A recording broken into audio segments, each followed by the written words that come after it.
kheyre oo gabaldhicii maanta daafuray qorshaha lagu naleynayo garoonka diyaaradaha aadan cabdulle muqdisho oo laga hirgelinayo nalal awood u siinaya garoonka inuu habeenkii shaqeeyo ayaa sheegay in toddobaadkan marka la soo gabagabeeyo sameynta nalalka uu garoonka diyaaradaha aadan cabdulle muqdisho bilaabayo duulimaadyada xilliga habeenkii ah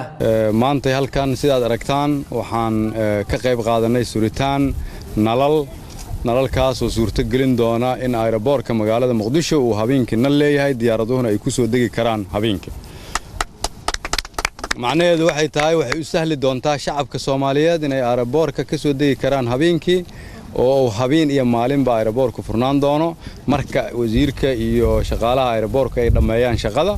oo ugu badnaan qaadan doonta usbuuc meelahaas inta nalalka lagu dhameynayo laakiin sidaad aragtaanba waa la bilaabay way shidmeen way shaqeynayaan dadaal aan u galnay maalinta aan shaqada bilownay awgeed wasiirka iyo shaqaalihiisa aad hawshan uga shaqeeyay iyo rabitaanka shacabka Soomaaliyeed ee waxaan ku fashay waxaan aaminsanahay haddii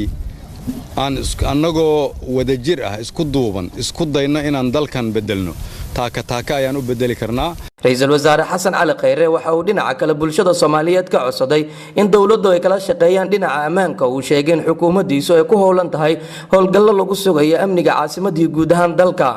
shacabka Soomaaliyeed waxaan ka codsanayaa inay dawladda la shaqeeyaan gaar ahaan arrimaha amniga inay nagala shaqeeyaan oo maalmahan noo saaran ahmiyadda si aan ummadda Soomaaliyeed ugu fududeyno si ugu noolaan lahaayeen sidii hore sib ka dhib yar ugu dambeyn ra'iisul wasaaraha Soomaaliya xasan cali kheyre oo ka soo laabtay socdaal uu ku tagay deegaanka Balidogle ee gobolka Shabeellaha Hoose ayaa sheegay in halka uu ugu tagay ciidamada dawladda ee xiriyaha ku leh toddobaadkan gudihiisa ayaa 23 sano kadib Soomaaliya waxa la rajaynayaa in garoonka diyaaradaha aadan cabdulle muqdisho uu dib u soo ceshto duulimaadyadii xilliga habeenkii ah oo garoonku uu xilli lahaan jiray 23 sano ka hor عبد الناصر محمد تلفزيون كون كيبل قرانك الديار هذا عبد الله مقدشو